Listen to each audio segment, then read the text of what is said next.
work it out. Okay, so welcome to ComposerScape episode 23. Look at that. We're about to hit a quarter 23. Of a century of episodes. How about that? Yeah. Anyway, we were going to do Watchmen, but then I realized that it's a lot longer than I thought it was. So I'm still reading. I think I'm about halfway through, but I read it in that guided view. So I don't really know. I need to zoom out and see how many pages I got left. But yeah, I'm Dr. Manhattan's on Mars. So okay. Right. That's happening. Rorschach's being despicable, but also being the only good guy. It's confusing. Anyway, so we got a lot going on. I thought we'd start off, or actually Scott thought he'd start off. He's seen the Green Knight. I still have not braved the movie theater yet. So let's hear your spoiler-free thoughts. Wow, it was excellent, and not for the reasons I was expecting it to be. Was looking up a little bit of information on David Lowery, who wrote and directed this. The first thing you need to know is that this is, one of it's a poem, right? The Green Knight's centuries old, and remember reading it possibly. I don't know. It was in high school, and there had been there was a film adaptation of this many years ago, and so some familiarity with the source material will help you greatly in understanding a bit of what happens, because if you've never read it, if you have no idea some of the little subplots that are contained within, because it's a little bit episodic. And Lowery does a good job of they're actually title cards, right? Things that come up sort of from section to section, and it's very entrenched in this old English. I mean, we're talking about 11th, 12th century England, and a very, very different way of life, and a very different the motivations of the characters and what this story is based on. It's not going to make a lot of sense to you if you don't have some grounding in the source material. So let me just say that, because as we were watching it, I was remembering tiny little bits and pieces of the story, having read it 25, 30 years ago. I don't remember. But it is a horror film. Straight up. It is uber creepy on several occasions. Super creepy. And just the lighting, the cinematography. I don't know. I haven't looked this up to see if it was shot actually in somewhere in the UK, if it was in Ireland, somewhere in the Highlands. Just the landscape, the scenery is perfect. They often film in Iceland for that type of thing. Cold and rainy, and he loses his horse, and he's just out there in the middle of nowhere trying to survive, and he just seems miserable, and you're just miserable right there with him. The lighting. We turned to one another. I think that both during the movie I was thinking this, and afterwards it was one of our only, not really a complaint, but I got the sense that the director and how they produced this film, I think they were trying to keep the lighting. There's no, and I'd love to look this up and see if this is true. There appears in many scenes to not be any sort of modern lighting. Or if there were, it's so minimal as to give you the sense that the only light they had when the sun went down, candles, firelight.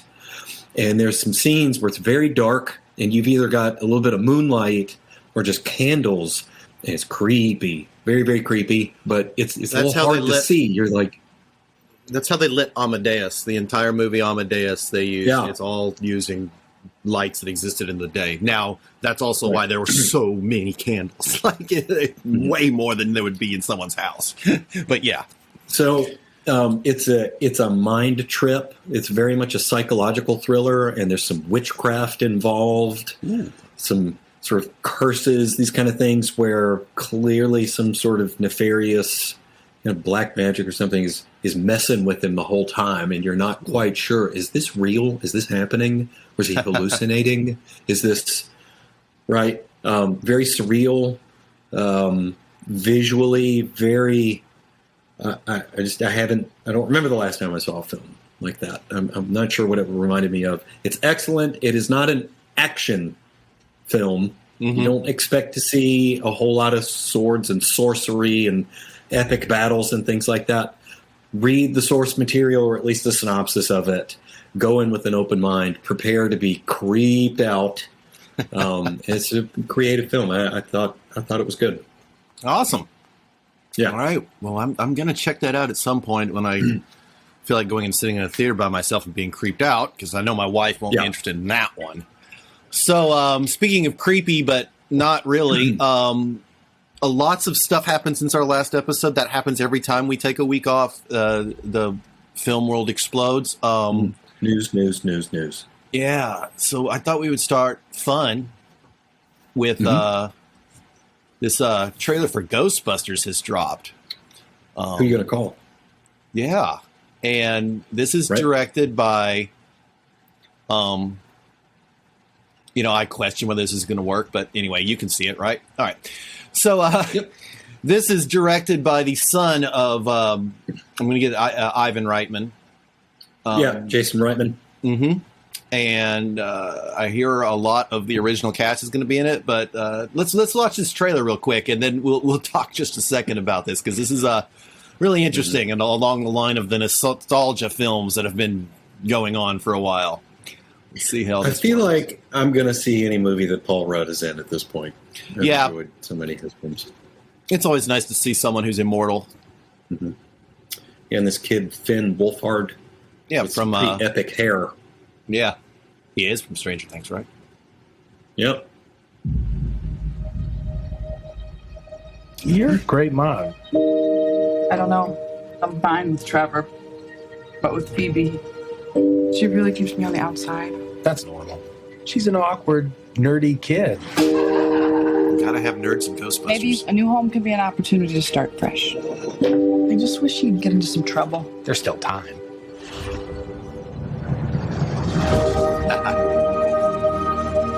What are you doing here in Somerville anyway? We're completely broke, and my grandfather left us this creepy old farmhouse in the middle of nowhere. Your father wasn't much of a homemaker. He could hardly keep the power on. I missed her the first time I saw Saying the he left us trailer. nothing? Any thoughts? I wouldn't say nothing.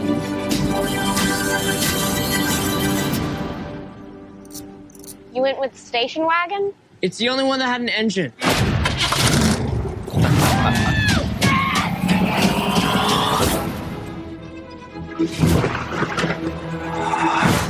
What is happening here?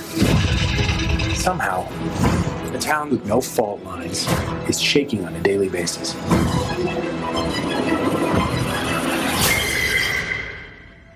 I still always Maybe feel it's the apocalypse. the existence of the Ghostbusters is the reason We for can't these give up things just for a happening. reason. Are you troubled by strange noises in the middle of the night? Do you experience feelings of dread in your basement or attic? Have you or any of your family ever seen a spook, specter, or ghost? Oh my god. You guys hear that? Something's coming. Closer. The whole city. It's like The Walking Dead.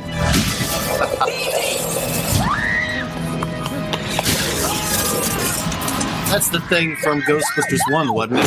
Jason Paul Rudd. That's right.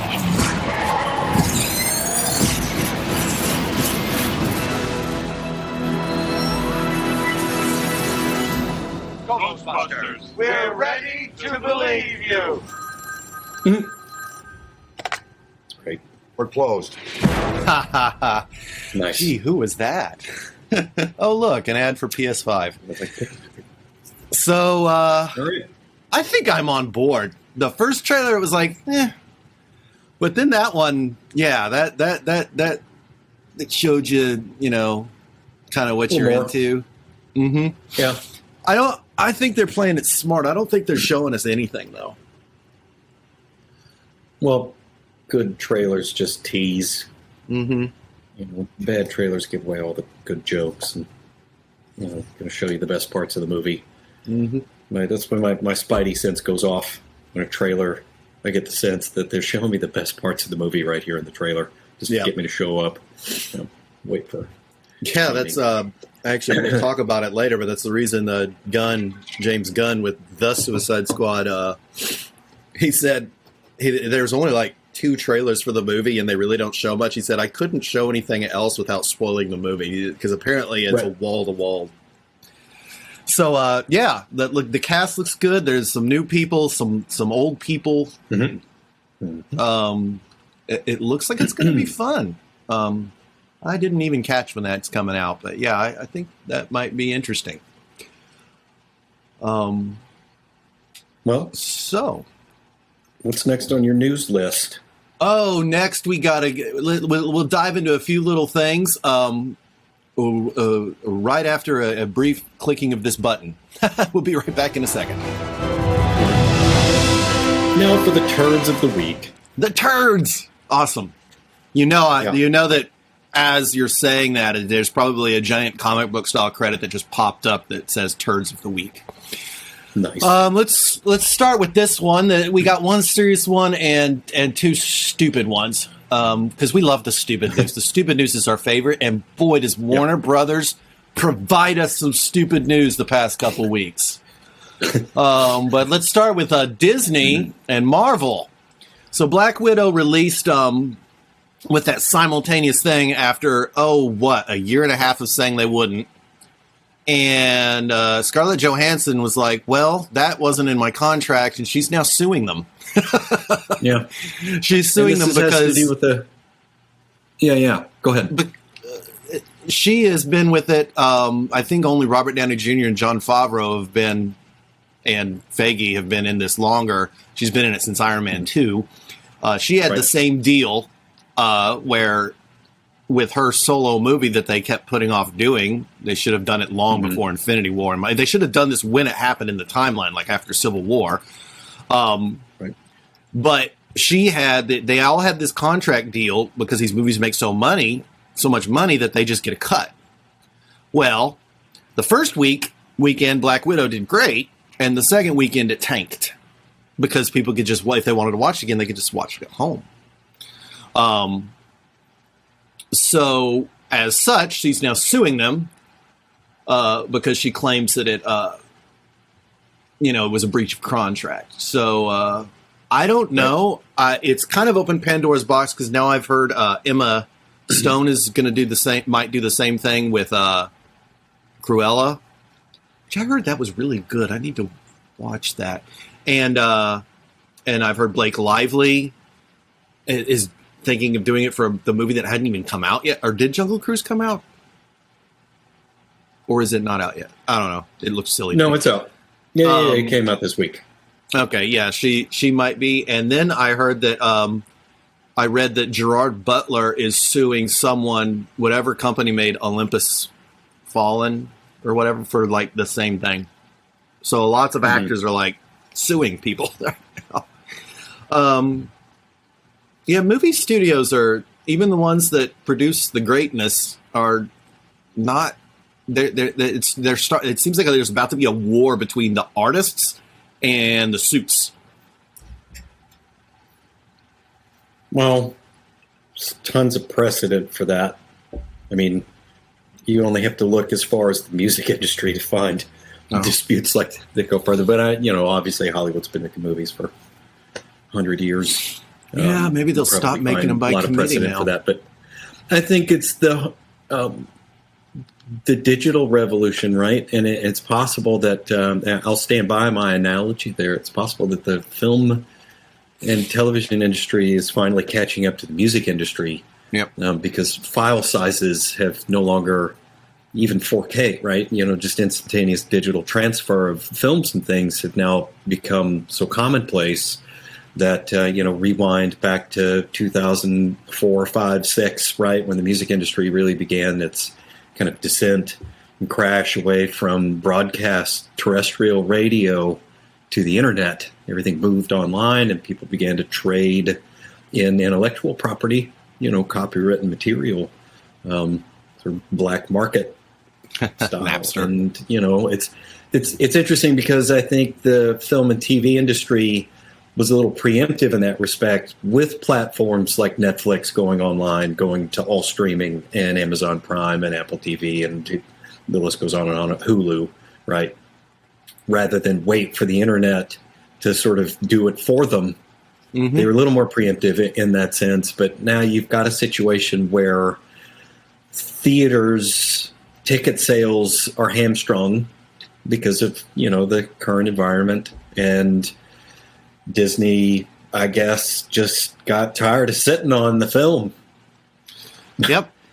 And we all wanted to see it, right? Yeah.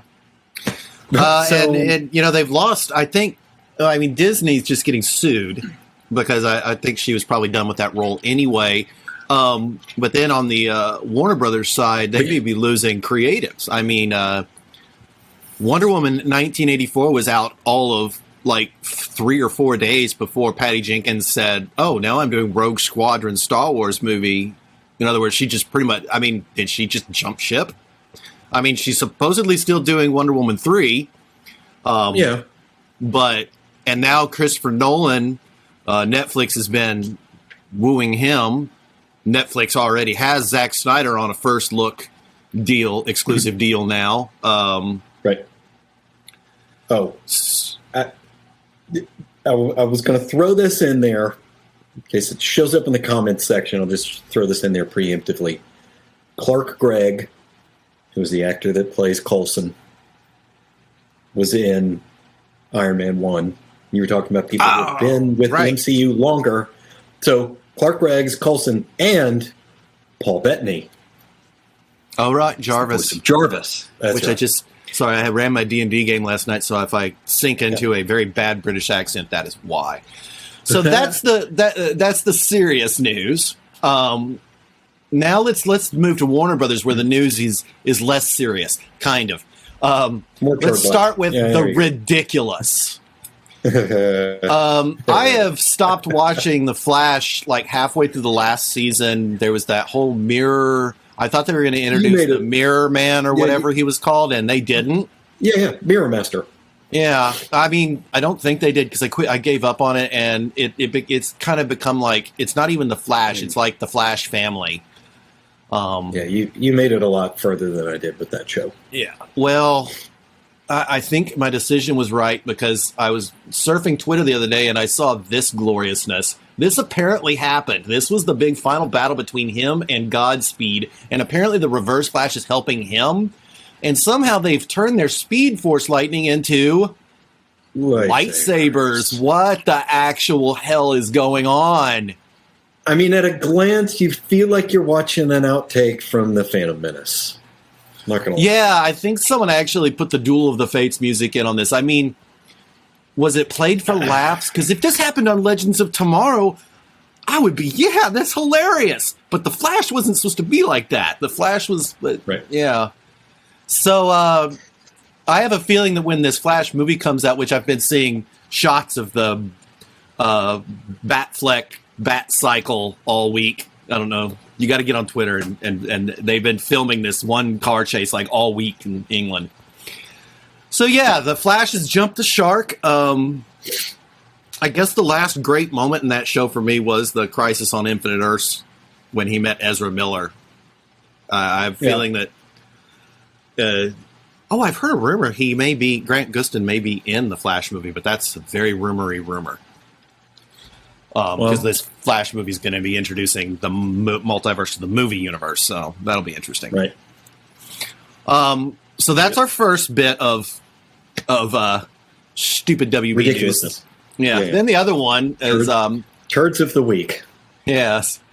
David Goyer, who was one of the screenwriters for Man of Steel, recently gave an interview for I didn't read why, but the big piece that came out of it is a note that Warner Brothers gave him, which was, if you've seen Man of Steel, if you haven't, spoiler alert, and go watch it. It's probably one of the top comic book movies ever, in my opinion. Anyway, at the end, they used his pod because his pod has the antimatter engine or whatever it is, the same stuff that the Phantom Zone is. Yeah. And they chucked that into Zod's mothership to, in essence, squish them. Yeah. it squishes them into the Phantom Zone. Well, Warner Brothers is like if you created like a singularity, right? It just sort of. Oh yes, that's why Zack Snyder swears that Feora is possibly still alive. She's just stuck in the Phantom Zone. He wanted to bring her back eventually. But anyway, so Warner Brothers tells Goyer, it's like if you destroy his pod, the pod that was big enough to hold a baby, that's the first part that's weird. They said if you destroy his pod, how will he get back home to Krypton?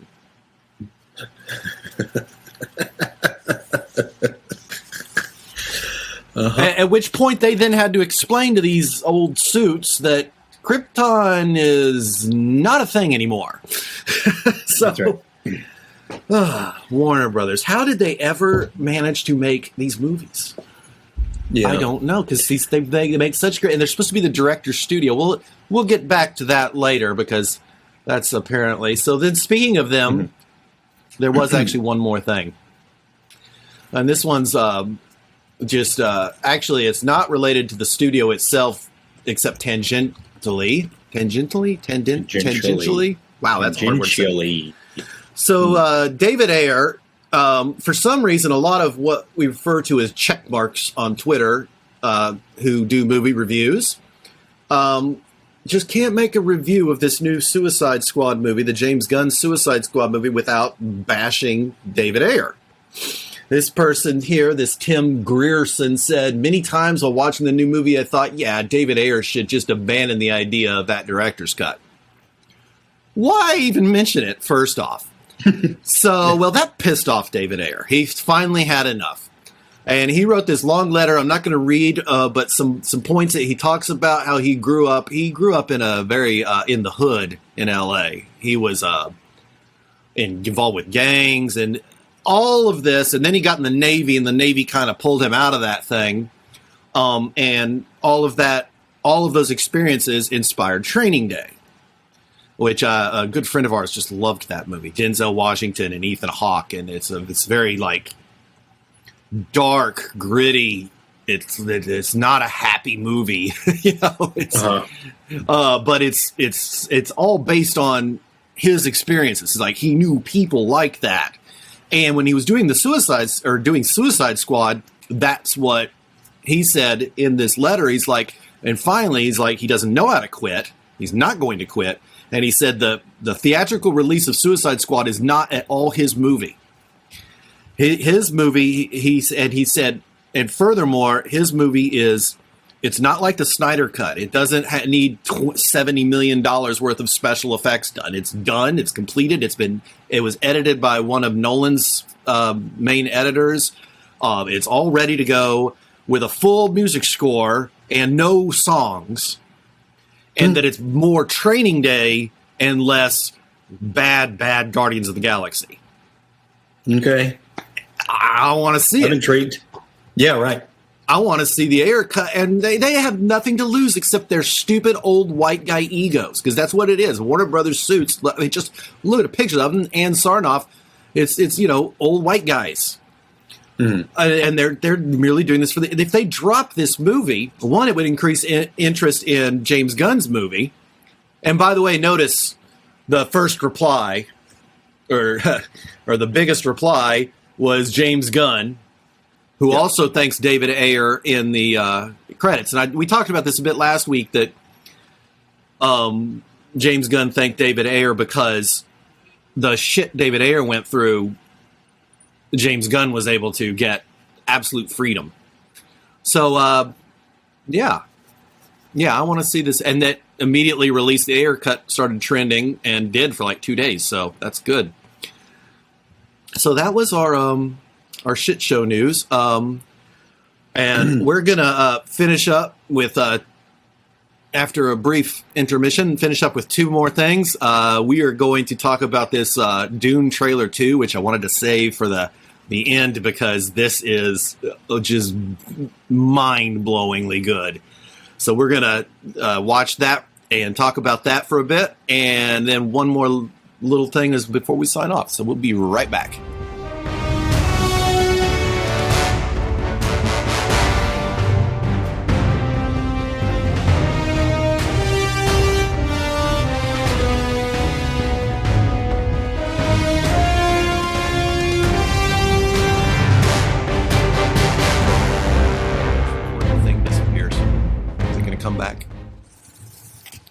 So we're back. Screen isn't back. I'm assuming it will be. So now we're going to talk about, react to this Dune trailer. This is the second trailer, and oh my God, is October ever going to get here? Because I am ready for this movie. This is probably probably my most anticipated movie after the Zack Snyder Justice League, which, when was that? Was like March, right? Yeah. So this is the one. I just finished The God Emperor of Dune. I don't think they ever make all movies of all the books. There's 6 of them, and this is already going to be just the first half of Dune, not even the second half. So do you have anything you want to say about this before we fire this trailer up? I can't really contribute anything to the Dune conversation. You're more the expert on Dune than myself. I've read the book once. I don't know. And seen the David Lynch movie like 5 times. Right. All right. Well, let's watch this. Dune. Okay. I'm assuming we're getting some Hans Zimmer music here. My planet Arrakis is so beautiful when the sun is low. Rolling over the sands, you can see spice in the air.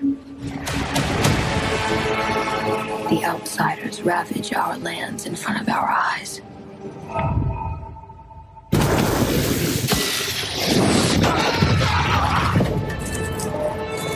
Their cruelty to my people is all I've known.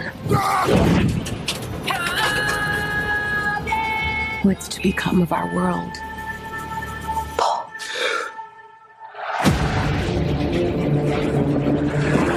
Boy.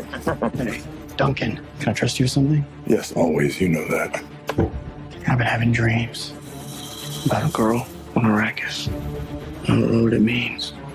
Dreams make good stories. But everything important happens when we're awake. Hey, you want some muscle? I do? No. We are House Atreides. There is no call we do not answer. There is no faith that we betray. What a cast. Smile, Gurney. I am smiling. The Emperor asks us to bring peace to Arrakis. House Atreides accepts. I know you. There's something awakening in my mind. You need to face your fears. Come with me. You need to be ready. You've never met looks like it's going to be a They're not human, they're brutal. The Duke's son sees too much. This is what I do. Yes. Kill them all. God in heaven. Get everything with guns off the ground! Go! This is an extermination. They're picking my family off one by one. Let's fight like demons.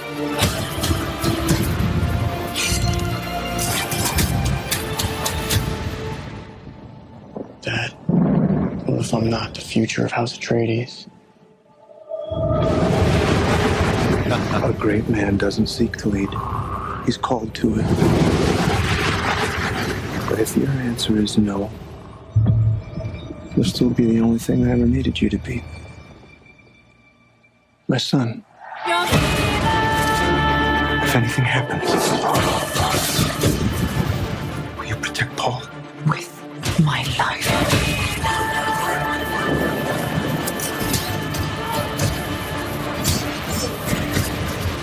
Only together can we stand a chance.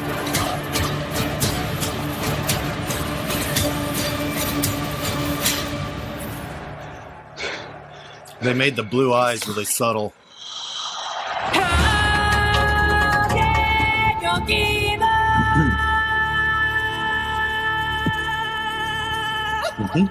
Yes. So I was actually thinking while I'm watching that, looking at these characters and knowing what happens to each of them, that if you haven't read the book in years or haven't read the book, I would say read the book after. not before. Because there's lots of things that are going to surprise you in it, blow your mind. What happens to some of these characters? I mean, this is the basis for Star Wars in a way. Game of Thrones, so many things. Dune inspired so many things. It's Star Wars for adults. Yep.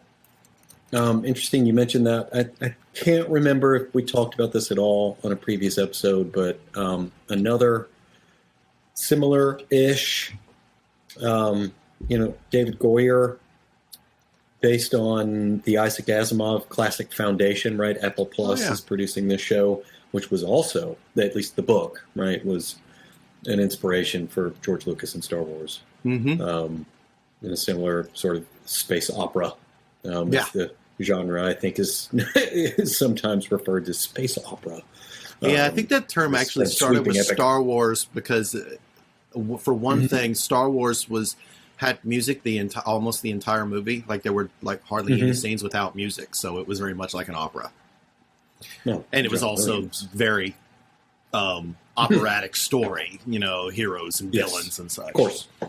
We got to finally see the Baron Harkonnen floating there for a second and heard him talk. He's played by Skarsgård, the old Elder Skarsgård, the one that's was in the Thor. Alexander. Yeah. And the Thor and Avengers movies. And Dave Bautista is the Beast Rabban. Here's the thing. It's going to be really nice to see a movie and hear all these names pronounced that I've just kind of had my own pronunciation in my head, except for Atreides. That one's easy. Harkonnen is easy. Josh Brolin is playing Gurney Halleck. That's perfect casting. Momoa as Duncan is perfect casting. Lady Jessica looks really good to me. At first I thought she's going to look too young, but now that I see her in play, she doesn't look that young. I mean, I didn't see anyone I think is miscast. Everyone is like, I could read the book. I assume after I see this movie, if I read the book again, I'm going to be picturing these people, Yeah, I have been picturing Momoa anyway. That's the actress. Seems like we saw Rebecca Ferguson, right? That's her name. Seems like we mentioned her in something else, but I don't remember ever seeing her in anything before the Mission Impossible films. Oh, yeah. And has since popped up in a few things. This seems like we saw her in Dr. Sleep. That's right. She was in the... right. Yeah, I think that kind of... Well, I don't know. She was probably cast in this about the city. They've been working on this Dune movie a while.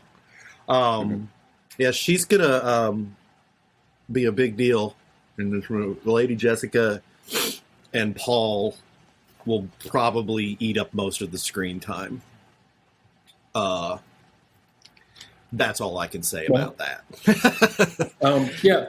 Glad to get a plug in there for the Foundation that's coming on Apple Plus. I know we haven't said much about that, but I've watched that trailer a couple of times, and I'm very intrigued.